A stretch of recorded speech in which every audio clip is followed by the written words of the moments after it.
piping flowers, you're going to be using the same tools and techniques whether you're using royal icing or buttercream, but there are some differences that you need to be aware of. Let's talk first about buttercream flowers. Buttercream is made out of fat and it tends to be soft and it never fully sets. So when you can, it's better to pipe directly on the cake or the cupcake. For example, buttercream drop flowers should really be piped directly on your treat. Again, since buttercream is made of fat, it can break down if you have hot hands or if you're in a hot room. When you're piping, try to keep the room cool. If you have hot hands, take breaks and run your hands under cold water to cool them down. Buttercream flowers can be made in advance, which is great if you need to work ahead. These flowers are piped on a flower nail and a flower square, and all you do is just freeze them until you're ready to use them. One thing to remember is that buttercream decorations, especially if you make it with dairy ingredients like milk or butter, will not last very long.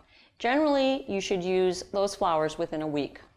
On the other hand, royal icing flowers are typically made in advance so that you can let them really dry hard. You're generally piping these on wax paper surface or a flower square so you can let them dry and then just peel them off really easily. Royal icing sets really quickly when it's exposed to air, so when you're not using your decorating bags with royal icing, keep the tips covered so that the tips don't clog. When these flowers dry, they can last for months in cool, dry storage, so you can make them really far in advance. You can use royal icing flowers on buttercream cakes, but just be aware that buttercream will eventually break down royal icing, and your smaller decorations will break down even faster.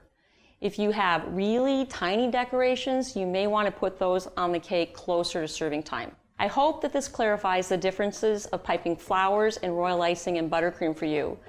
The type of icing that you choose will depend on your design, your application, and how far in advance you want to make your flowers.